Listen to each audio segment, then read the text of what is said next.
Bwaaa!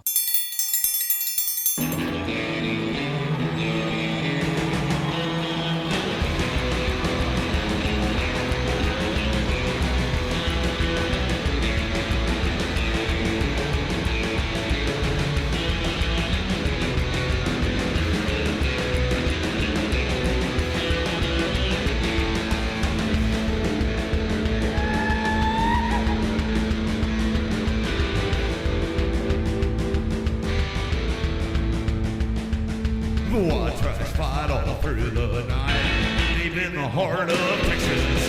The trailer park is nice and dark, deep in the heart of Texas. Dad drinks his brew and he spits his chew, deep in the heart of Texas. The TV blares but no one cares, deep in the heart of Texas. Here we go!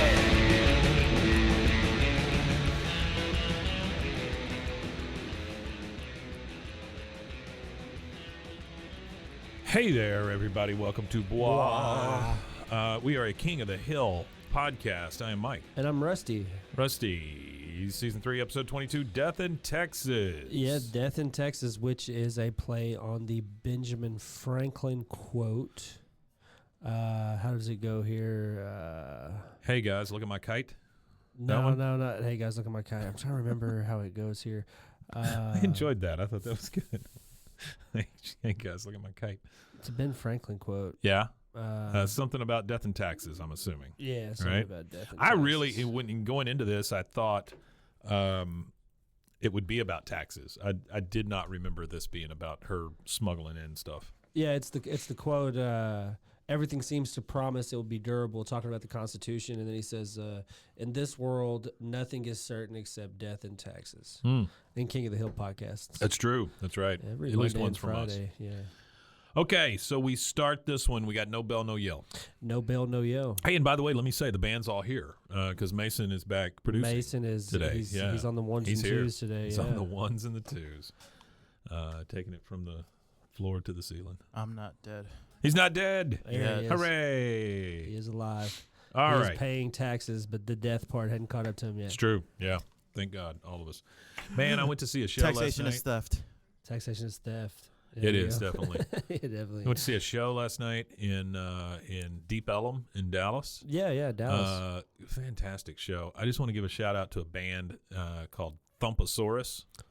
Thumpasaurus. It was it was just a great show. Very, very good. Well choreographed. Well, just really well done. Oh wow! Had a little Google hole in the even wall recognizes place. It them, was just too. super good. Yeah. That was great. The Yeah, it was primordial cool. groove of the universe verse thumped its way through all things. Yeah.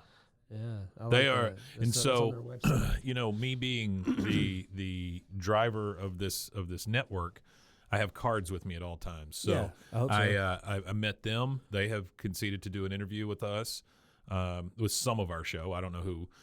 The opening band, I got them on board. Do they like King of the Hill? I don't know. And Yeah, then find out. We'll have them I met this lady there who does a podcast with her friend in Washington D.C. and the friend in Washington D.C. used to be on Dateline, and she wants to bring her show over. So it was a very fruitful night. Yeah, that is fruitful. Yeah, it was fun. Yeah, I love it. All right. Also That's ate great. at Gus's world famous fried chicken, and that was just fantastic. That is Gus. the worst. I mean, the best. Gus's not the famous worst, the best. fried chicken. Oh God, it was so good. Have I ever ate there? Yeah, I Is think it they in have Fort them in a Worth? lot of places. No, you said Dallas. it was right? it was in Deep Ellum. Yeah. Yeah, Deep Ellum. Oh yeah, I have eaten there. I've eaten Yeah, there. that chicken They got is the something spicy else, one. I like man. the spicy Oh one. yeah, it's good. Yeah, I had it in the one in Fort Worth. Mm-hmm. Yeah, Well, I we think had they to go opened for a one. I doctor's think they've appointment. opened some in San Antonio now and different places. Yeah. Very good stuff. No, I like it. You know, What it reminds me of. It reminds me of like what we had talked about the other week, where it was you're at the fellowship hall. Yeah. And you've got all the different fried chickens. all the different Yeah. fried chickens, but there's always one that's just Yeah. top tier above the rest. yeah. And for me, it was always whoever had the crunchiest, spiciest. Yeah. With like Well, the right ratio of crunch to spice. The and it cool was thing always- is, like, they Yeah. had two different kinds. So you get the regular fried chicken, and it's super crunchy and just so juicy. And now I want chicken, and it's a little spicy. It was great. And then my buddy Casey, he got some tenders also, and they're completely different. but they were super tender, not spicy, all white meat, just so good. Yeah, they are good. They were Baked delicious. beans. No, they were great. Coleslaw. Yeah, the one I ate at was at 1067 West Magnolia Avenue, Fort Worth, Texas. Yeah. Delicious. Y'all go check them out. Mine is Gus's in Deep Ellum, There you go. wherever This is yeah. not a paid we- endorsement. The one you're talking about is actually on Commerce Street, 2904 Commerce Street. Okay. Yeah, And then yeah, we yeah. walked down, I don't know, several blocks to the Deep Ellum Art Company. Just a fantastic little venue. Kind of a hole in the wall, but then you step outside and they've got this open area that's 15,000 square feet behind it. Wow. So Yeah, it's it's just like a huge. big, huge. Huge. Yeah. And then inside, plenty of room for a show. It's just a beautiful place. Yeah, loved it a lot. No, I like it.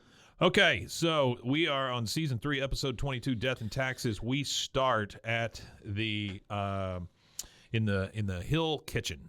In the Hill kitchen, yes. Yeah, in the Hill at. kitchen. Hank is at the table reading the paper. Peggy is putting baby peas in a pot for something she's making, and Luanne is setting the table. This is the only time we hear from Luanne. Luanne says, the fork and the spoon jumped over the moon. No. Oh. And so she's very upset that she doesn't know how to set the table. Yeah, she's very uncouth, unrefined. I remember. She's just so simple. well, Simple little girl. Well, my mom worked in that industry, and then whenever I'd eat at my grandma's ate real proper and stuff too. Yeah. And it was, you had to sit up straight, like your back had to be against the chair, Yeah. and you had to. That was one of my grandmothers. They were like that. But it's just I never understood the logic behind having a 5-year-old sitting as far away as they could away from their plate, Yeah. and the inevitable mess that They're training is you, to be man. made. It's like putting a monkey in a diaper. Yeah, but I still cannot eat 5 feet away from the plate. I Yeah, have to eat over my plate. Sure. you Prison know? rules. It's prison rules. Where you put that arm You above gotta the put plate the arm and you on eat it, it and you gotta protect eat it. That's Yeah, right. just in case. You gotta have a balled up fist with the other hand with your knife in it, just in case. Just in case shit breaks out Yeah, between you're you and your sitting in a parents. Texas Roadhouse with a steak knife in your hand, just looking around, making sure nobody gets your steak. Yeah. That's fantastic. So Peggy is putting peas in a pot. Bobby comes in with the mail, and he's sniffing the mail. Yeah, and which not only is just is he- he's the weirdest little kid. Not only is he sniffing it, but he's sniffing it and he's recognizing Yeah. smells. He's like, Yeah, this letter smells like Luanne, the letters Luanne used to get from her mom in prison, only prisonier, Prisoner. whatever that means. He hands it to Peggy, and Peggy goes, Archer. I don't know anyone named Archer. Bobby says, hey, I've been pre-approved for a gold card. Who wants ice cream? He Yeah. hands it to Hank, and Hank just tears it up. You go, oh. Peggy in the background, she's now got the letter open. She goes, oh, listen to this. It's from an old student of mine. He's on death row. She's so happy about And this. you He's can on see death everybody, row. whenever she says death row, the whole room's like, what? Yeah. Yeah. And she starts to read from the letter, and she says, and I raise my hand for possibly the final question. I hope that Mrs. Peggy Hill will call on me one more time because she is the person who has had the most positive impact on my life. Sincerely, Wesley Martin Archer. And Bobby has a good point here. He says, that's a good name for a killer. Yeah, that What is, was he? yeah. He says, what was he like, Mom? Did he speak like an evil genius? She says, I think maybe he had wavy brown hair, or was he that albino boy? Okay, Peggy. Well, it'll all come back to me when I see him. Hank's like, oh, dear God. Wait a second. You're not going to go into a prison, are you? She goes, Hank, I am a substitute teacher. I flit in and out of people's lives, and I never know if I've made a difference. With this boy, I did make an impact. Hank, ever with the good point, he's in prison, Peggy. He's got a great point there. Yeah. Actually, his name, Wesley Archer. Yeah. Wes Archer. He's Yeah. the guy who is the animation director. Is where they get the name Yeah, from. that's pretty funny. Yeah, that's some trivia from our friend Artie. He's back, Artie! He's back with us still. He's still alive. Shout out, So Artie. as this is happening, or I guess it's a little later because Peggy has now gotten dressed up Yeah. in a nice shirt and slacks, a very smart little outfit she's got on. And we see the other three guys, Bill, Boomhauer, and Dale, out in the alley. They're drinking and they're listening to what's going on. Hank is following Peggy out to the car, and he goes, dang it, Peggy, some of those guys hadn't seen a woman since they killed their wives. If you're going to insist on going, do you have to be all decked out like some disco dancer? And let's Disco dancer. visualize this. Let's visualize this. She's got culottes all the way down to her tip of her toes nearly, and she's got on a button-up shirt that's tucked in and buttoned up all the way to her. Well, that makes you a disco dancer. Her Adam's apple. Adam's apple. I imagine Peggy probably has an Adam's apple. That's fantastic. She throws she's got a fast pitch, so I don't know. So he is calling her a disco dancer, and she says, Hank, please, death row is perfectly safe. There's a code of conduct that all prisoners are Oh, Jesus. Obligated to obey. It was a long night. I'm so sorry. Obligated is a bad word for me. You can leave that in. I don't care if people know I'm stupid. Sure, this is your last warning. Okay. She drives off. Bill, of course, waves at her like, he's got any shot. Hank walks over to the rest of them. Boomhauer starts with, tell you what, Hank, man, she did like a dang old Susan Sarandon in that movie with Spicoli, man, talking about tasty waves, cool buzz, Okay. It says that tasty waves, cool buzz. Okay, the movie he's referring to is Fast Times at Ridgemont High. It came out in 1982, directed by Amy Heckerling, who also directed Clueless, that had Brittany Murphy in it. Fast Times, of course. Look Who's Talking. She's done a bunch of directing, mostly comedies. And to be honest with you, she's one of my favorite because Fast Times encapsulated the early 80s. Yeah. Clueless encapsulated the early 90s. I mean, she did a wonderful job. She did a really with good both job of those. on both of them. Yeah, It was written period pieces. Yeah, the movie was written by Cameron Crowe, who wrote Almost Famous, Jerry Maguire, Singles, Vanilla Sky, all that stuff. Alias. Yeah, no, that was James Cameron. That was no. I don't know. No, James Cameron did that one with Dark Angel. That's what I'm thinking there of. You go. With that Jessica, or whatever her name is.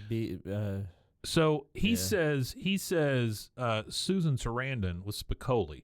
Well, the only movie that Spicoli is in is Fast Times at Ridgemont High. This movie stars Sean Penn, Jennifer Jason Leigh, Judge Reinhold, several others. Susan Sarandon's not in this damn movie.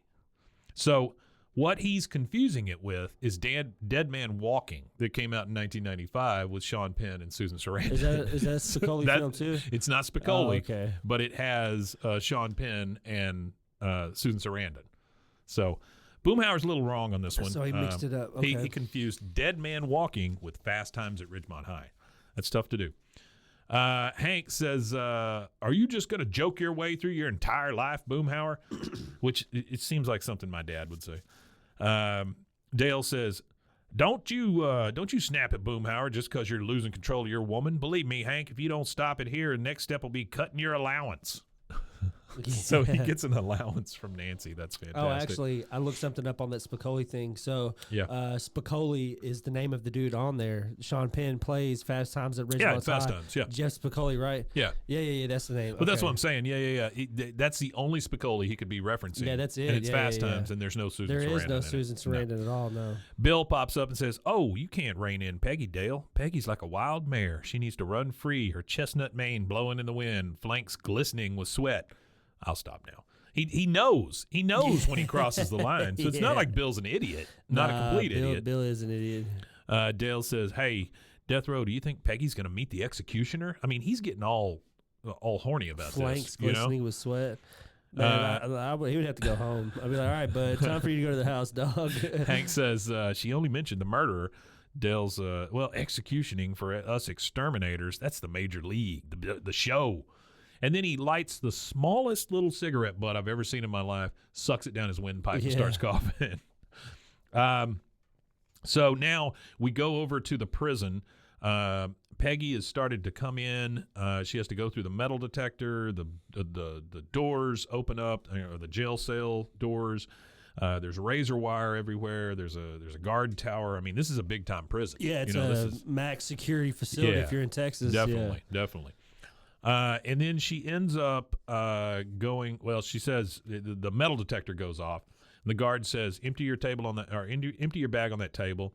And then he picks up her mascara and he goes, "We'll hold on to this. A con could use a mascara applicator to scoop out a man's eyes right out of his head." I actually got a story. So when I was in junior high school, I had a friend whose dad was a prison guard out in the male prisons out here, and he said that they could literally fashion weapons out of stuff that you would never, ever imagine. Yeah. Now, think of this, a paper mache spear out of magazines. He said that what they would do is they would get the magazine, they would roll them up into a point, and they would wet them. Yeah. And then they would let it harden, and then they would wet them, and they would let it harden. It's like paper mache. Yeah. Just like a paper mache type deal. And they would make a spear sharp enough to where they could stab each other with it. It's crazy. Out of not newspaper, but out of magazines. They're the guys that you would figure would use an icicle to stab somebody to death because it disappears. You know that kind of. Well, not only that, it's like I think a lot of the guys that are in there, some of these guys would be the engineers and the scientists and the people that are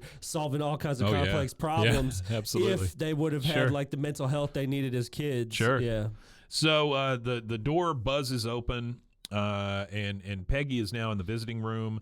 And this is your typical movie visiting room where there's glass between the prisoner and the visitor, and they have a phone they have to talk over. And so he comes in and he goes, "Hola, Senor Hill. You don't remember me. That's okay. Someone like you touches so many lives." And this just feeds into Peggy's ego. That's you it. know, And this like is how he's you figured feed it out her because she ego. was dumb enough to answer. She's going to be dumb enough to feed Oh, yeah. whatever bull crap he's Yep. got to feed her. That's how he's thinking anyway. So she says, "Well, yes, I do. Who did you kill?" He goes, "I killed myself. At least I might as well have, as bad as I feel about it." That's good. Yeah, that's good. He says, that's rich. "One night I went with my buddy Ray over to his friend's house, only he wasn't home, so I gave Ray a boots up to the window. He couldn't climb up and hold his gun at the same time. Logical. Yeah. That's why we were there, to return his friend's gun." That's a great story you got, That's a great Wes. story. Yeah. She says, Super believable. She goes, "I can see." She is her naive right here is just off the charts. She goes, "I can see it. Go on." He goes, "So we get inside, and it turns out the guy was home. He was screaming, alarms were ringing, and the guy yells, 'Don't shoot!' Believe me, it has the opposite effect when somebody says that." Yeah. I just panicked. Next thing I knew, his head was blown off. She goes, "Well, it would be a comedy of errors if it wasn't so tragic." "Peggy, what the hell is wrong with you?" He says, "You don't miss a thing, do you? How do you say Peggy Hill is the smartest, most talented woman on earth in Spanish?" Peggy with her Spanish, that would be Peggy Hill es bueno. Well, that's just Peggy Hill is good. Yeah, That's all that is, yeah. Peggy. So now we're in the Hill living room, and she's getting books off of this shelf. She says, "Well, the prison may think 10 back issues of Us magazine and a Bible make a library, but I do not. Wesley needs more than that to expand his mind." Hank, of course, is sitting there. He's drinking a beer. This is in the living room. He says, "Why bother helping him at all? He's just going to be executed." She says, "Very nice, Hank. Wes had only the best things to say about you. He was very supportive about you and your problems with your father." So I don't know how long they talked, but it was a very long time. He goes, "You gave a convict personal information about... How could you be that naive?" She says, "Naive? Do you know what a prisoner could do with this?" And she grabs his glasses off of his face, and she goes, "He could jam it into your windpipe, and you'd be dead in 2 minutes." Hank's like, "Glasses are not a weapon. Guns are a weapon. You used to know that." Yeah. All right, so we're back at the prison visiting room, and the convict, Wes, is flipping through a book on one side of the glass. She's on the other side of the glass. She goes, "What Color is Your Parachute?" is a wonderful book about finding your inner self. He says, "Man, that is so great. Mrs. Hill, have you ever played What If?" She goes, "What If? Is that the one where you guys see how quickly you can stab a knife around your fingers?" He said, "Well, that game's fun, but I don't think it has a name." She says, "How about Stabscotch?" I love Stabscotch. that. Yeah. Hopscotch, but with a knife. Stabscotch. So you know what she's talking about, right? The game where you put your hand down and you go tick tick tick tick tick I don't know around what your it's fingers. called, but isn't it like It's similar called to like Mumbledy Peg. Mumbledy Peg? Mumbledy Peg, also known as Mumbly Peg, Mumble Peg, Mumble I'm a the champion Peg. at I'm a champion at it. So there was a mini game on Red Dead Redemption. Yeah, The Where you video have to play game. And they have it, where you set it down like that, and then you push. It gives you a sequence of buttons to push, and you push them fast enough because the guy's moving the knife as he's doing it. So if you wow. don't push the buttons fast enough or in sequence, it'll like stab your hand. So pretty Mumbledy cool. Peg is an old outdoor game played using pocket knives. The term Mumbledy Peg came from the practice of putting a peg about 2 or 3 inches into the ground, and the Okay. loser of the game had to take it out of the ground with his teeth. Oh, So that's why it's Mumble. yeah, deep I don't know, peg. that's sketchy. This in Mark Twain's book Tom Sawyer, he recounts Mumbledy Peg as one of the boys' favorite outdoor games. So there you go. That's where that came from. Mumbledy Peg. Don't play it, kids. It's dangerous. Yeah, don't play Mumbledy Peg. Don't play with knives. Let's just not do that. Yeah. Wes responds with, "That's real good, Mrs. Hill, but back to What If. I can't think helping. What if Mrs. Hill had been a full-time teacher? Maybe I'd be able to read these books." She goes, "You can't read? Now that is a crime. Said, look, Like the dude's in here for murder. Like he's on death row. You can't read? And she's like, you can't read. Oh, that's a crime. Like, why do you even care? The dude's not going to make it long enough to be able to finish the book. I went and did a TV spot this week with a local TV station, and I do it every 2 weeks and just talk about our shows. Right. Yeah. So if you guys have anything you want me to secretly mention on TV, let me know. But I did this one where we were talking about Mason's podcast, Bibliophobia, right? Yeah. And I said, I think he wants me to read something, but I can't read, and that's my secret shame. That's what I said in the middle of TV. Hey, I love it. That's great. She goes, you can't read. No, you that had to provide us links to that so we could see that. Yeah, it's good stuff. He goes, look, I know it'd be unfair to ask, but if you would come in and tutor me, well, what's the happiest color on earth? She goes, yellow. I mean, just immediately, yellow. Yellow. I don't know what the backing is on that, why it's the happiest color. I do know that my mother thought that yellow was the happiest color because our house growing up was this bright-ass yellow on the metal aluminum siding. It's the color Actually, of the house I grew up in was yellow. It is the color of the sun. You're right. That must have been a era thing because whenever they repainted the house that I lived in before we lived in it, it was a yellow house. Mm-hmm. I do think people associate colors with feelings and stuff, you know, like red makes you angry and blue makes you, I don't know, horny. I don't know. Yeah, I don't know either. He says, what's the happiest color on earth? She says, yellow. He goes, well, then my parachute would be yellow. Okay, buddy. Now we're at the Hill bedroom. Hank is in his T-shirt and boxers, and he's talking to Peggy as she is getting ready for bed in the bathroom. He goes, you gave that bastard our travel version of the Guinness Book of World Records? Travel version of the Guinness Book of World Records. And he's pissed about it. The only thing I can imagine is that it's just smaller, right? Yeah. He goes, and now you're going to teach him to read? She goes, Hank, I'm a teacher. And she turns around. She's got one of those damn nose strips on, right? And I didn't know at first whether it was the sleeping one that keeps your nose open, but we find out it's not. No. She goes, Hank, I'm a teacher. I sell knowledge. I sell knowledge. What a weird way to describe a teacher. Yeah. And it doesn't matter to whom. He goes, even murderers? She goes, you work with propane, and that kills people. He goes, only when used by people that don't know how to handle it, and I know how to handle it. I mean, they're getting into a real fight here. Yeah, they're getting into a really, really fight. She says, and I know how to handle myself. I am not some corset-wearing lady who passes out with the vapors at the drop of a hat or a sudden garroting. Okay, so let's cover that just real quick. I know what it's does it garroting. So, again, video games. Hitman, one of the very first weapons that you get in the game Hitman is a garrote. And that's just a piano, right. And it's one of the thinnest piano strings. That's what I thought, too. Okay, but and I think that is a version of it, right? It's like a number something piano wire. So I'll cover the garroting first. What is garroting used for? Garrote, a device used in strangling condemned persons. So at one point, this was used to execute people. So that's personal shit. It says that's more personal than like quartering and drawing somebody. It says in one form, it consists of an iron collar attached to a post. The victim's neck is placed in the collar, and the collar is slowly tightened by a screw until asphyxiation occurs. Holy shit. That's a hell of a way to die. That's out of there. And that doesn't just happen suddenly. So she's obviously talking about the piano wire on the two sticks. Yeah, no, for sure. And then she also mentions the vapors. What does it mean to have the vapors? In archaic usage, the vapors is a mental, physical, or psychological state such as hysteria, mania, clinical depression, bipolar disorder, lightheadedness, fainting, flush, withdrawal syndrome, mood swings, or PMS, in which a sufferer loses mental focus. So there you go. There are the vapors. The vapors. I got the vapors real bad. Aren't the vapors mentioned again in where we meet the Louisiana family of Bills? Yeah, because Bobby says he's got the vapors, learns right? that word. Yeah. Bobby's abuse of that word is quite funny. So Hank hears all of this about the sudden garroting, and he goes, dang it, Peggy, I just can't. That's it. You leave me no choice. For your own good, I am forbidding you to go back there. And that's the last damn thing you want to do to Peggy. Oh, it's hilarious. Her response is funnier. Like his response is just as funny as her response. Because he's like, he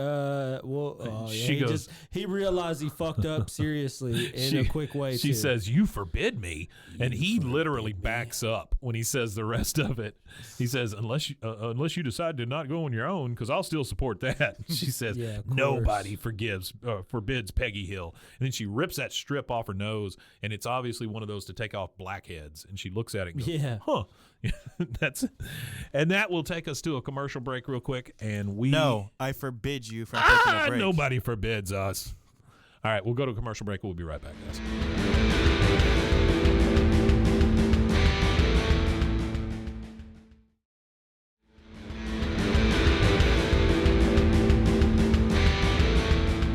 All right. Hope you enjoyed your bathroom break there. Hey, before we get started again, I know you wanted to give some guys a shout out. Yeah, so I deliver wine in different places in Texas. And That's not a euphemism for anything. It is not a euphemism for anything. I don't sell drugs or anything like that. I was thinking sexual stuff. Oh, sexual. Sure. Oh, drugs, sex, none of that. So I go to this brewery. It's called Oddwood Brewing. Oddwood. They are on 3108 Manor Road. Yeah. In Austin, Texas. They do dine-in, take-out, no delivery. What they're known for is their Dine-in, take-out, no delivery. Small batch craft beer. Yeah. So they're one of the craft beer places in town. It's like a pizza place. They actually have this food truck out front too. It's like Egyptian food, and so what they had was on the table they have merch there at the bar, and I noticed it was like a King of the Hill themed merch. It wasn't a King of the Hill merch, but it was like 4 dudes with beer in their hands. Yeah. It was definitely an an homage. Yeah. It's definitely an homage to King of the Hill. So I just said, hey, I've got the #1 King of the Hill podcast in the world. Talked to him for a few minutes. The world. And, he threw me this koozie. I posted it on Twitter for everybody to see. So. Oh, dude, I know exactly where this is. Yeah. Yeah. Oh, their pizza looks fantastic. Yeah, their pizza smells delicious. I've they never got some gotten great to eat games it and stuff in there. Yeah, he's got some old arcade Yeah. stuff in there. He's also got some CRT TVs in there and stuff. Because cool. the very, very first time I delivered to him, I ended up talking to him for a good 20 or 30 minutes about all that old retro stuff he's got. But they got a lot of neat stuff in there. It's a really neat place for a family too. It's like a good family place. It's like on he's got NBA corner Jam. like Airport and Manor, I think is where it's at. Yeah. It's right there in East Austin. That's awesome. It looks like a beautiful little place. Yeah, It's got a great outside area. all that Yeah, stuff. yeah, definitely got a beautiful little patio area. But the thing is I deliver to a lot of places. Not a lot of places are open when I deliver to them. Right. And usually the ones that aren't as packed as this one, unless they're barbecue places. Right. Barbecue places are just always super packed. But this place right here, every time I go, they always have a crowd in there. They got, all kinds of beer and stuff, but I don't drink beer, so I don't know. But Yeah. they have hoppy stuff, lagers, Stromboli. sour beer. Yeah, I was never a sour fan. They do stuff that they had a Foosball. collaboration with Zilker, which is a pretty big brand down there too. Yeah. So yeah, if y'all That's go cool. check them out, Oddwood Brewing, they're over there on 3108 Manor Road, Austin, Texas. So if you're in, on, or near Austin in the next few weeks or so, go check them out and Oddwood tell them Rusty, the wine delivery guy, sent you. Oddwood will be sending the invoice immediately after this show. Yeah, I was fixing to say nothing's free. No, I'm just kidding. That's a No, it's great. That's a non-paid ad, but yeah, no, go check them out. I've never even tried their food or their beer, but they're great people. I'm So sure they're their good food folks, yeah. and their beer's It got to be looks just awesome. as good. Yeah. Yeah. Okay, so we come back from the commercial. We're at the prison in the common room now. This is where people can actually touch each other and see each other and stuff. So Yeah. they've gone past the window place. And Wes, the convict, is handcuffed, and he's doing something on a piece of paper, and then he slides it over to Peggy. And she says, well, obviously, since there's only one of you, I cannot grade on a curve, but every day assignment is late is one grade off and a day in the hole. She just laughs about it like that's so funny. She goes, oh, and she looks at the drawing he puts over. It's just a circle with another circle That's on it. That's all it is. And she goes, oh, that's beautiful. Is that me? He goes, it's an apple. Okay. Whatever I didn't that really means. understand that whole Yeah, I didn't interaction, understand but that either. okay, whatever. Now we're at the warden's office at the prison, and Dale has gone to see the warden. The warden says, so you're telling me you'll spray the entire prison for just $1 a month? My word is my bond, sir, due to the fact that the staff wouldn't bond, or the state wouldn't bond me or insure me. He said, Of course, the invoice will say $2,000. Well, that's just procedure. I think we've got ourselves a deal. He goes, "Ha-ha, I read your manual, and as an official employee of the prison system, I now qualify to be the executioner. Where's old Sparky?" Warden says, "Old Sparky's been put out to pasture. We use lethal injection." "All right, where's old Squirty?" "Dead is dead." Because I don't care how we get there. He said, "Mr. Gribble, generally we choose one of the guards to be the executioners, and there's a rather long list of volunteers already." That's fucking grim. That is grim. The list of the pardon my volunteers language, is but that's where I got some trivia from Artie. Yeah. Had a brain fart. All right. So the trivia is you've got Alex DeLarge who's on there, and that's He's the warden? He's the one from A Clockwork Orange. Oh, wow. Alex DeLarge is the main character from the Anthony Burgess novel and Stanley Kubrick film, A Clockwork Orange. There's also another. Never liked that movie. I love Stanley Kubrick, but I didn't like that movie. It's a creepy movie. I just didn't like it.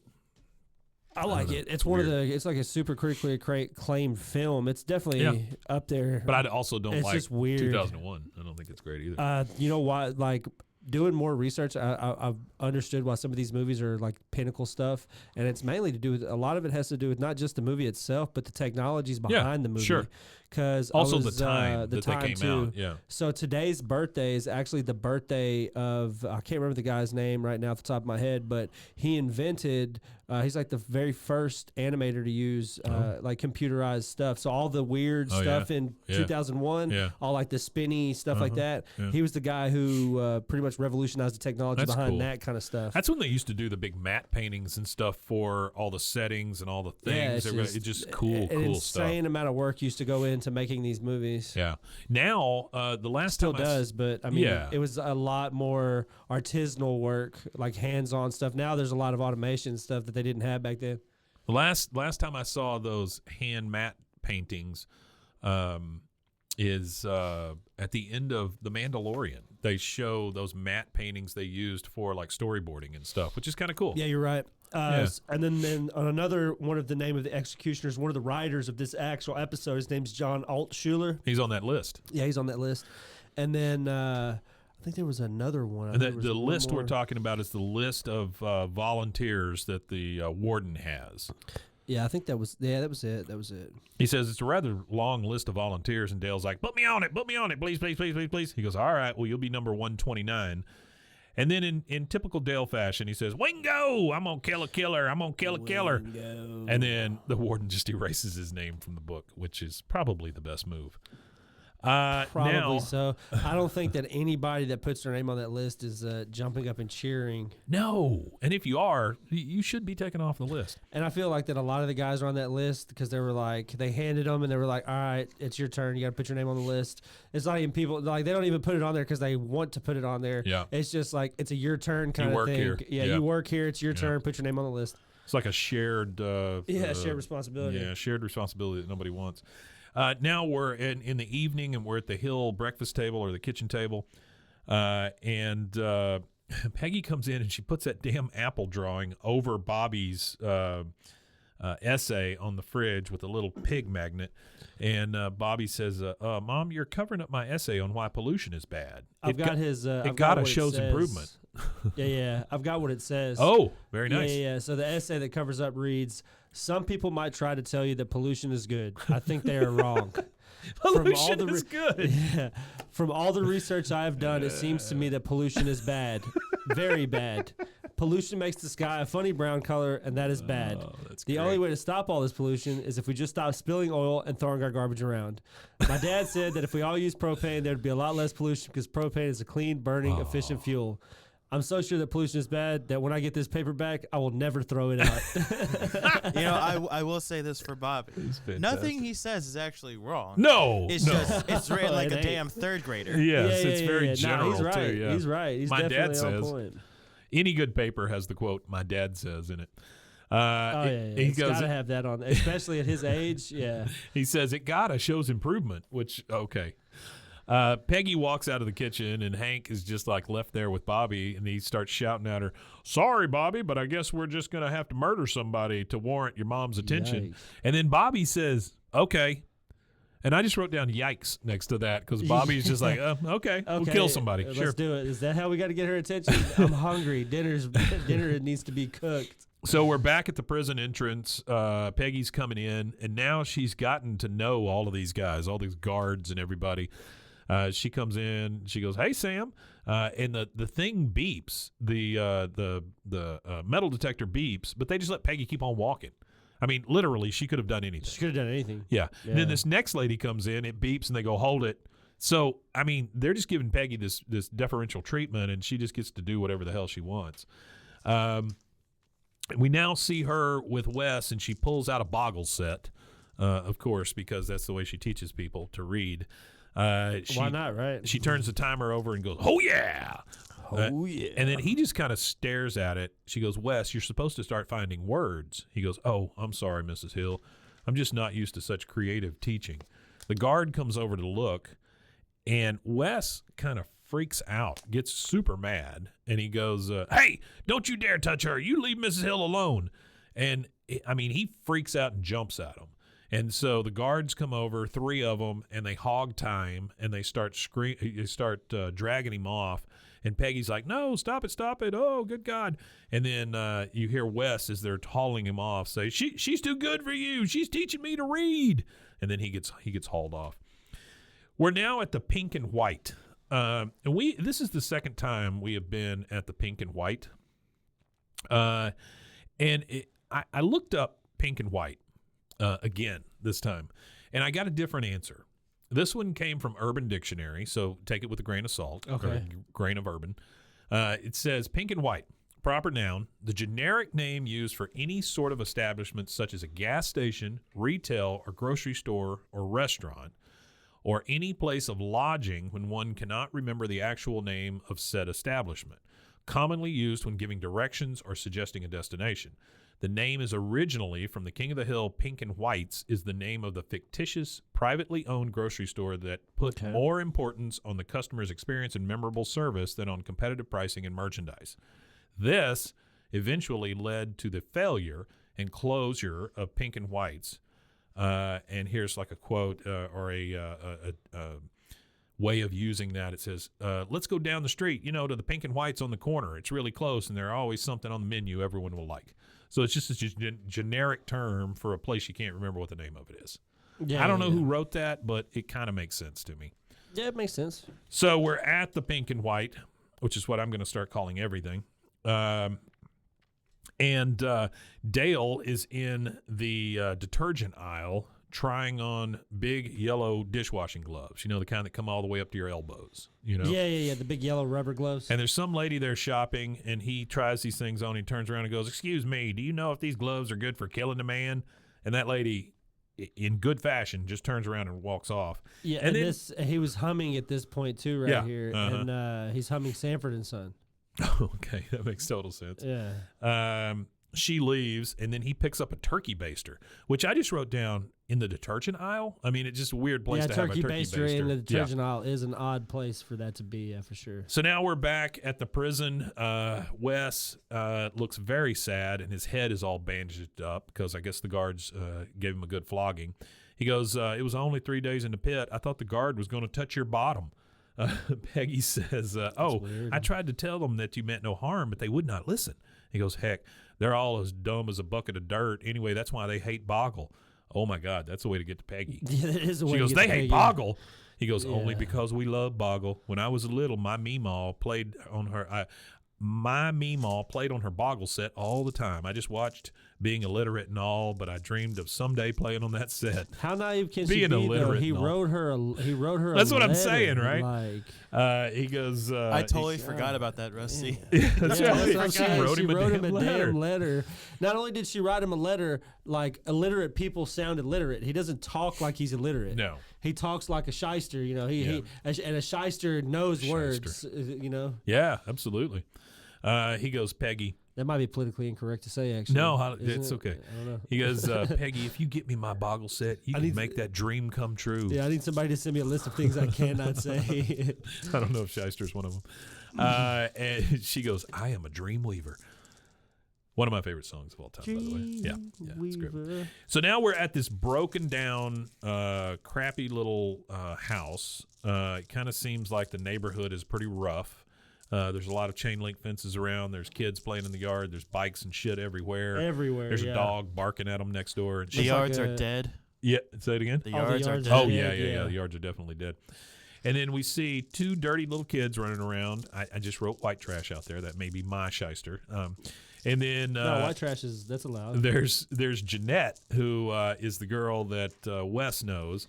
And she's pregnant and she's smoking. And she's got the two little kids running around.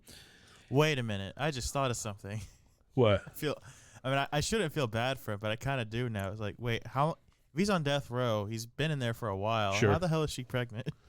Well, Peggy refers to it. She says, "So Jeanette, I did not realize they had that they allowed Wesley conjugal visits. So I guess he's been going in there. Yeah. No, that was the joke. She's been cheating on him. Yeah. Oh, I'm sure. Yeah. I feel bad. Potentially. I shouldn't feel bad. Though. Jeanette's He's on a bad death row. person, dude. He's on death. She's on death row, hustling cocaine. Yeah. Jeanette is a bad person. We see her smoking as a pregnant lady, and then later on she proves how bad she is. So she tells Peggy, Wes better get the whole set, and then she's done. Peggy takes the set.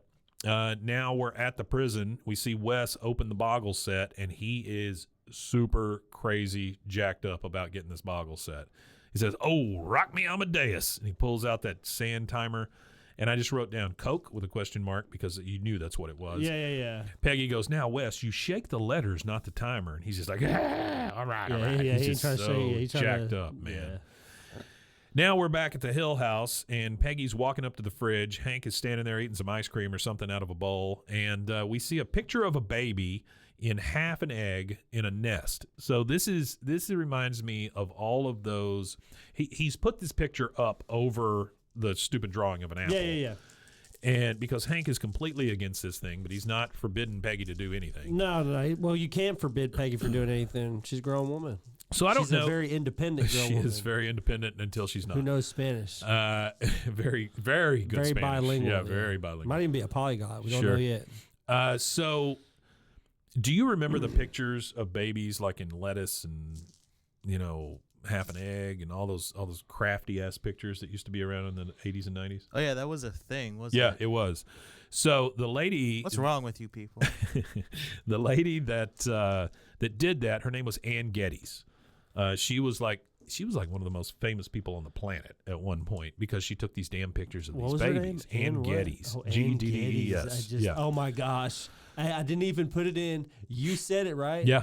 All right. What I did is all I typed in Ann. Google was babies in food. That's right. Yeah. And then Yeah. you said and then my yeah. gosh, it's listening to So us. You're this talking is- about like the peas in a pod thing. Oh yeah. Like that. Yeah. Well, Definitely. Whatever just happened. So in 2020, I took this from an article in 2020. It was on news.artnet.com. Ann Geddes was once the queen of baby photography. Now she's hit hard times and is asking for your help. So in 1996, she published her book Down in the Garden, turning babies into beds of roses and tucking them between the soft petals That of one's kinda tulips. cute. I like that Yeah. one. Oprah discovered it and flew her to Chicago to appear on the show. She named the work the best coffee table book she'd ever seen. From there, Geddes was catapulted into the worldwide scene of being known, quote unquote, and the book flew into the top of the New York Times bestseller, where it remained for weeks. Geddes went on to appear on an episode of Friends, and she shot a book with Celine Dion. So I mean, she was the tits at one point, Yeah. Well, not only that, once you touch Oprah's stage, Oh, it's yeah, over. sure. Yes. Well, so this again was an article that was 96. This is an article in 2020. So that's 24 years later. She says that every one of those photo shoots, it would cost somewhere between $250,000 and $300,000 to shoot one of those things. And that the internet and cell phones made it all just go away. Like she couldn't do it anymore because people could stage their own crazy. crap. Yeah. They could take really good photos. But she did. My heart goes out to her. My heart will go on. Yeah. From Celine Dion. She goes, it was a relief, to be honest. She says, I think everyone thinks I'm this global icon who owns every photograph of a baby that's ever been produced, or that people are copying me all over the world, but that's just not the case. And things aren't now what they were then. So she's not by any means down and out, but she's certainly not what she was at the time. Yeah, she's out and out and about and around Yeah, and down. but she sounds happy about it. Well, it's So probably a relief. She's probably had all the, like, some people, they Oh, have yeah. everything. Yeah. They never find happiness. sure. And some Brittany of them, Murphy. Yeah. And some Same of kind them, of when person. they have it, they don't care enough, and they let go of all of it, and they Sure. go back to being happy. Some people, it eats them up and kills Well, them. I think but- the universe did it for her. It was just like all these other things came and stopped that. But what we Yeah. see on the fridge is a picture of a baby in half an eggshell in a nest, and the baby's just very happy. It is the goofiest thing I've ever seen. But Peggy walks up to it and goes, all right, who covered Wes's drawing with this crap? I mean, crap, she says. Yeah. Hank's like, oh, Peggy, I just thought that maybe if you saw some happy pictures, you might want to do happy things, like not visiting death row. And here goes Peggy. Let me paint you a happy picture, Hank. A broken down, illiterate man with nothing but death staring him in the face spells out the word party with his family boggle set, and then he croons White Christmas to me as I leave his cell for the day. Then she crumbles up the damn baby picture, just throws it on the floor and leaves. She goes, now that is a happy picture, Hank. And then you just see a sad Hank. Now, the reason he's saying White Christmas is because he's got his white powder. Yeah, he's got the white powder, yeah. She just doesn't get the it. Columbia marching powder. So now we're back at the prison, and Wes has an empty timer, and he says, and then everybody started fighting, and the guards were in there just swinging their clubs, and I couldn't get to the boggle set in time. She goes, it was ruined? He goes, oh, just the timer. Just the timer. She'll give you a new one. Jeanette will Yeah. give you a new one. Yeah. We're back at the quote unquote shit house. And this is where I say Jeanette's a bad person. We have a baby in a chicken wire cage sitting in the front yard. No good person where does else you that. supposed to keep them damn things at? Bathroom, like everybody in else. the pen. Bathroom. They can't get out of tubs. Everybody knows that. So we're back there, and Jeanette's talking to Peggy, and she goes, Wes is a little slow. He needs more time. And then gives her the biggest damn sand timer I've ever seen. Biggest It's huge. sand- Peggy says, well, you realize this is not a regulation timer. This will make tournament play impossible for Wes. She goes, okay, and just backs up and closes the door in Peggy's face. We're back at the prison, and now that giant timer is completely empty, and Wes is saying, I know it was stupid, but we were playing out in the yard, and the top fell off. Jeanette will give you some more timer sand. She goes, what about using a watch? He says, Peggy, that's not real, Boggle. I mean, he knows how to get to Peggy at this point. You know? Oh, yeah, easily. We're back at the house, the shit house, and Jeanette hands her a stereotypical brick of cocaine. Like it's got tape around it and the whole thing. You know, She's it's like, a- she's just done with the folks oh at yeah, this point. not even now it's just here's a brick of coke. And she goes, well, this should certainly last him a while. Now we're back at the prison. Wes is just staring at the timer. It still does have some powder in it, and Peggy says, you're not writing, Wes. All right, I'm going to give you one tiny hint. Oh, rats, there's tar on my star art. Well, no, that's not a tiny hint, Peggy. That you just gave him several words. Just gave him a lot of words. Yeah, a lot of nothing. She goes, Wes, what is it? He goes, I can't let the guards see me cry. If they sense some weakness, Peggy just immediately, guard, could you please give us some space? You are inhibiting his wordplay. That's so weird. Yeah. You're inhibiting his word. Wes, here goes the thing with West. He says, I have something to tell you. Can you hear me? He gets all down in the. Yeah. She goes, I can hear you. He goes, good. Peggy, all this time are saying you've been bringing me. Oh, don't mention that. This is coke, Peggy. You've been smuggling me cocaine. That's a federal offense. And you know what? You're going to bring me more of it. She goes, is this some kind of a... How stupid can you be? I never had you as a stupid, teacher. yeah. I grew up in Arkansas. I'm almost 40, for crap's sake. I wrote every teacher in the Arlen yearbook, and you were the only sap dumb enough to answer it. Woof. I will give props. I don't remember who it is. Props to the voice actor for that really good. Oh, change yeah. in- Toby to Huss. Menace. Yeah. Toby Huss. Toby Huss does that one, yeah. Yeah. He just tells her, you know, I wrote every teacher, and you were the only one dumb enough to answer. That's just crazy. Yeah, it is. Well, that's the thing is I just don't understand why she doesn't realize his age. She has to be able he's to look 40. at this dude and They're the realize same that he's way age. That's older what I'm than her. saying. He's 40. Yeah. She goes, so all that about being the only positive influence on you? He goes, here's what you're going to do. You're going to bring me a brick of cocaine every week, and that's not all. And then he starts whispering, you know what? I want Peggy Hill. Blah, blah, blah. And it kind of fades off, right? Yeah.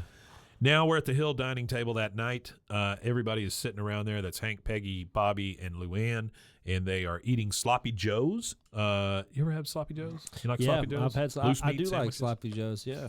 You know, I'm not ashamed. I make sloppy joes for dinner sometimes. I Really? like it. It's I not like bad. Manwich sloppy joes. Yeah. Manwich sloppy joes are good. Actually, if The you hard go, part is trying to like add a healthy side to it. yeah, Because sometimes potatoes. Yeah, potatoes or maybe some broccoli or something. Because Baby I just have peas. it just the meat and the thing. Sure. Sometimes I try to put cheese on it, but it's not a sloppy joe if you have cheese. It's just No. a broken burger at that point. Yeah. Yeah, that's it. You know, speaking of that, at local restaurant here, Twisted Root, they are this month featuring the sloppy joe. You can go in there and get a sloppy really? joe. I didn't know that. Yeah. Well, Yeah. I like Twisted Roots. I like all their weird burgers, the weird meats, the variety stuff. Like they do kangaroo. ostrich and kangaroo and elk and stuff like that. Me and my brother-in-law, when he was in town, he's a big foodie. Anytime he's in town, me and him go eat a bunch of food. It's and, good. it's one of the only times I'll sit around and try a bunch of liquors and beers and stuff because he Sure. likes to try artists and stuff. He really likes balconies. We send him balconies all the time. Yeah. And we ate there, and I think it was the ostrich. The ostrich is really, really good. Their ranch flavored pickles are the best. They're just in a big old open barrel. So if I die, you know that's what I died from. From a barrel of pickles. Bobby picks up his sloppy joe and it just falls apart. And he goes, "My sloppy joe is all sloppy and no joe," which I think is a fantastic quote. Peggy goes, "Oh, I forgot to add the meat." And she's broken. This has broken her. She goes, "How can I be so freaking stupid?" She looks around and everybody just looks real sheepishly at her because they know how she gets. I also love how I guess no one noticed. No one else except Bobby that noticed there wasn't any meat. No meat. It was just sauce. Yeah, it's just sauce. All sloppy, no Joe. That was the biggest, one of the best lines ever. She goes, "Luanne, Bobby, why don't you go get some money from my purse and go out for pizza?" And then they just immediately leave, which is great. Then she just puts her head down and starts sobbing. I mean, she's sobbing a lot and super quick. A whole She goes, "Oh, Hank, it's so awful. Hank, I've been smuggling cocaine into Wes." That's What? how you say it. He goes, "Smuggling cocaine? That's got to be illegal, Peggy." That's my favorite quote right there. Illegal, Peggy. She goes, "Well, I thought it was Boggle saying, and now he's making all kinds of demands." Now Hank is reading from the list. He goes, 1 box of pornography, a jug of corn liquor, a Farrah Fawcett poster, a Milwaukee Sawzall, and a brick of cocaine on every Tuesday. He goes, "Oh, well, he certainly revealed his true colors. I don't think you'll be going back to see him again." She is very panicked, and she goes, "Hank, I will, or he'll turn me in. They will send me to jail. I guess you're happy now. You get to say I told you so." And she just starts crying and crying, and then she whispers, "Jerk." Like Hank freaking did it. like I it's mean, Well, his it's because fault. she knows we know he's thinking Oh, it. He sure. still wants to say it so bad. oh, absolutely, absolutely. He goes, "Look, don't panic. He's not going to turn you in. He's just bluffing. He has nothing to gain." She says, "Well, he has nothing to lose either. Hank, there's no row after death row," which she's right. There's she's right. no row after death row. Just row your boat. The phone rings. She's just like, "That's Wes. Don't answer it." He goes, "I'll handle this," because it's time for Hank to step up, right? Yeah, it's his time. He says, "Murderers are just bullies. If you stand up to them, they always crumble." Hank, that's not correct. That is not right. They are murderers. correct. They will murder you. He answers the phone. He goes, "This is Hank Hill. Well, you're not getting any more of your funny timer sand, and you're going to leave my wife alone." Because we're only hearing Hank's side. Only hearing his side. He goes, yeah. "No, your ass is mine because we've got a plan." "Sure we do. It's a terrific plan. We discarded 2 perfectly good plans when we came up with this great one." And then he hangs up. This is just the best section. Oh, of it's the episode. fantastic. Yeah.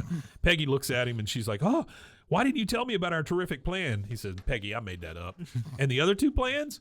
He says if he doesn't get his Coke by noon on Tuesday, he's going to turn you in just for fun.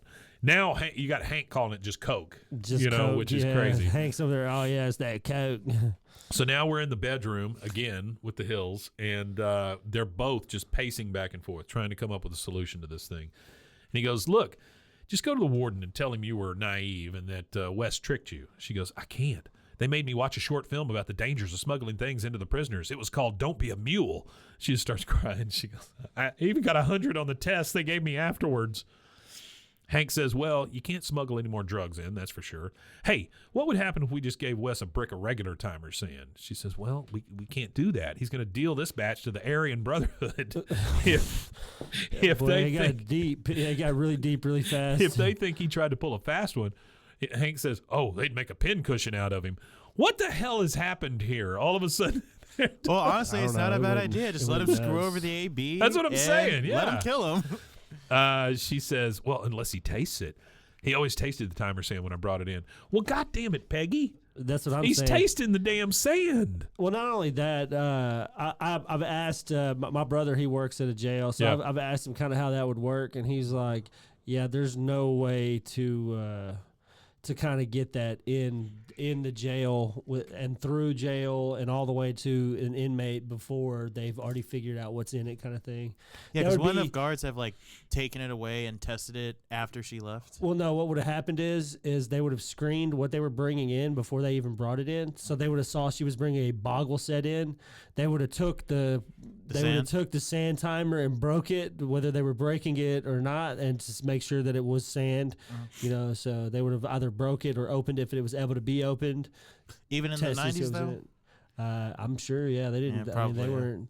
I mean, it depends on the corruption level in the jail you're in. Yeah, but some situations it doesn't happen anymore. But you could get caught, and then they would be like, "All right, well, you give me whatever cash you got on you, and then you won't be in trouble," kind of thing. So she should have known something was up. He's tasting the damn sand every time. There definitely is. There's definitely more going on than she was savvy Oh, to. yeah. She goes, Well, I can relate to Peggy a bit here because sometimes when you think you're in the high of like helping somebody, it's making you feel good about yourself. yeah, sure. You I guess kind of so. ignore the red flags. Yeah. She goes, I didn't think anything of it at the time. He always said it was very good timer sand. Primo. Yeah, And then she just lays down on the primo. bed Yeah, and just she, sobs. So this is the next day. We're back at the Hill house. Hank is watching the Texas clock in the little breakfast area there, the Nook. The Nook, yeah. And he says, well, it's 40 minutes past noon. I think you're clear.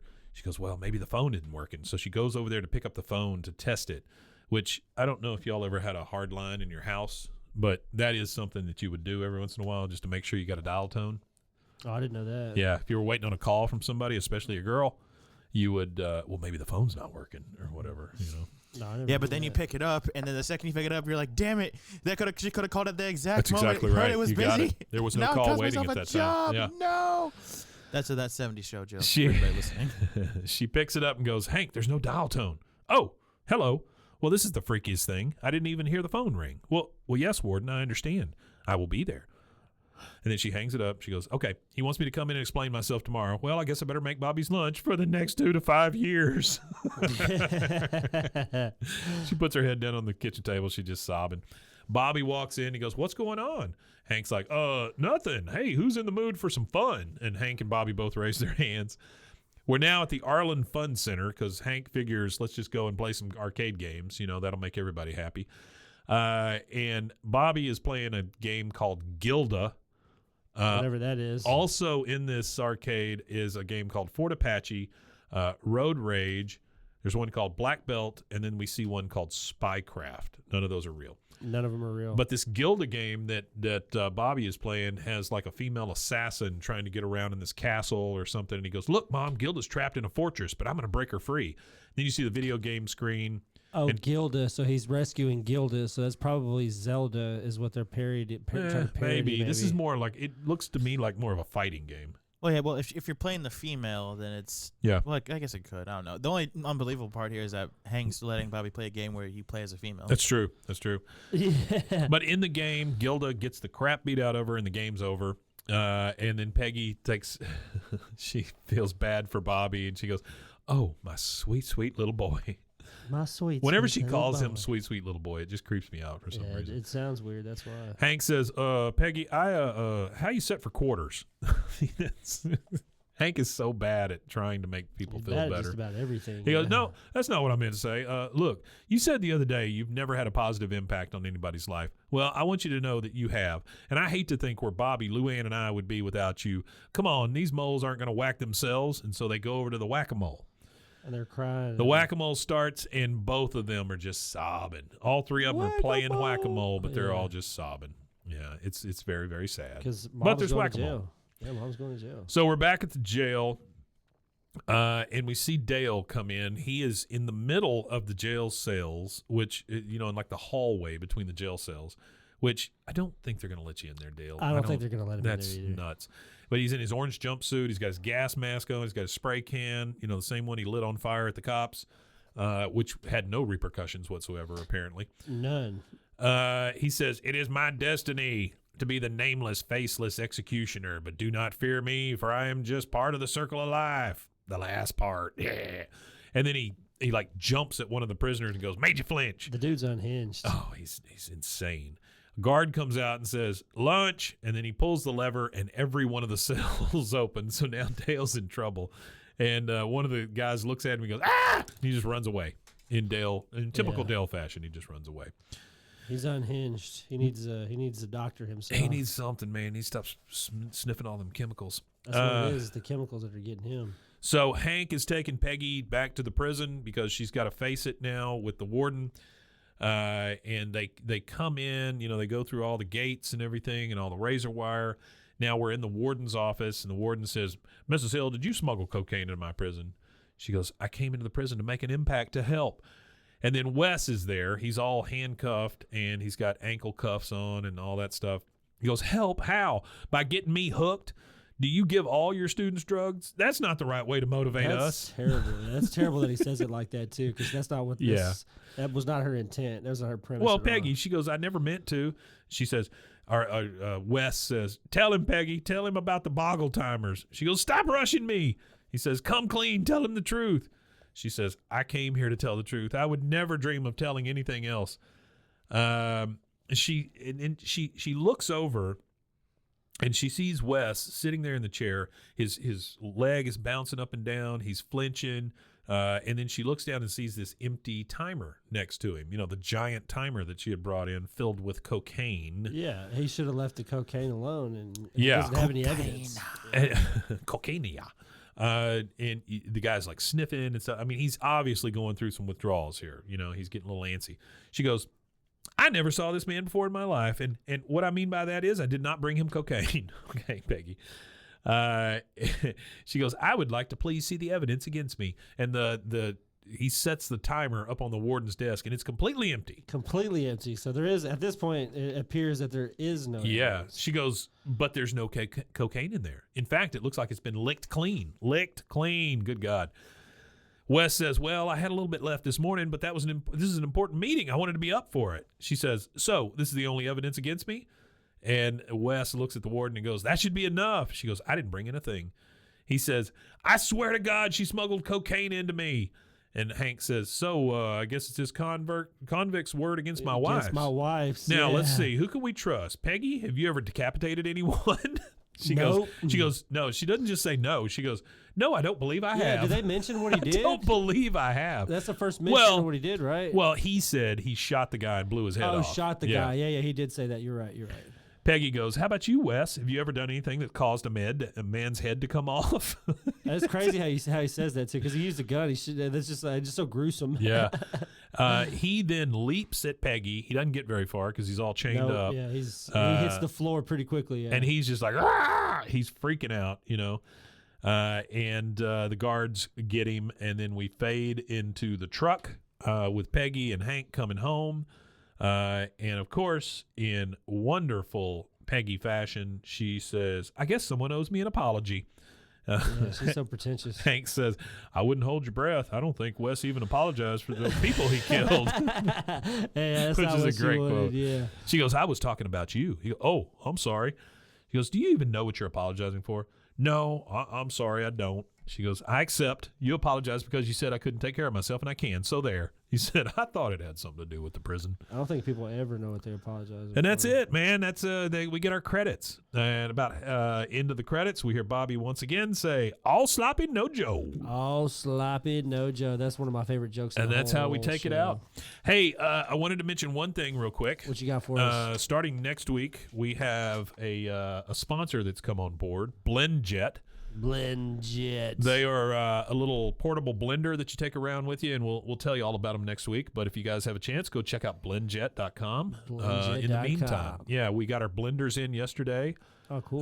You and I both are going to take them home, try them out. They sent us both one? Yeah. Oh, that's cool. Dude, we got a 5-show deal. So 5 different shows got this deal with BlendJet, and everybody got a blender. Someone awesome. does value you. I do. I value you as Yeah, much well, I as a appreciate blender it. costs. I mean, I don't, but Mike does. Sure. I'm sure. glad somebody does. All right, man. Tell them where they can find us. All right, guys. So you can find us anywhere you get podcasts.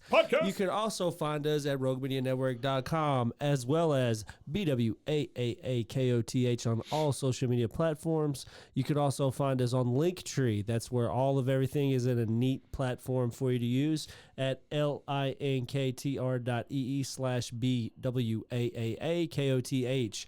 And thank you, everybody that's still watching the YouTube. The YouTube views still keep going up. They're at 2,000 now. And we appreciate that. I'm gonna get season 2 up ASAP for you guys. I just got to get the files from Mike, and we'll get that going. Yep. We are we're doing some different stuff with our video. We've got some cool news coming. Yeah, so we'll have that coming. So that'll be like Yeah. side by side. So we'll put the video content up on YouTube on the channel, and then I'll still continue to be putting out the old episodes that are non-video. I think the set and all the stuff that's coming for video for us is probably going to go on like our Patreon or something like that. So you guys be looking forward to that. We've got a lot of extra content coming, so super excited about that. Yeah, it's gonna be great. All right, well, I think that's it, and we will see you guys next time. In the meantime, thanks again for listening, and we'll see you. Wimatanye. Wimatanya, indeed.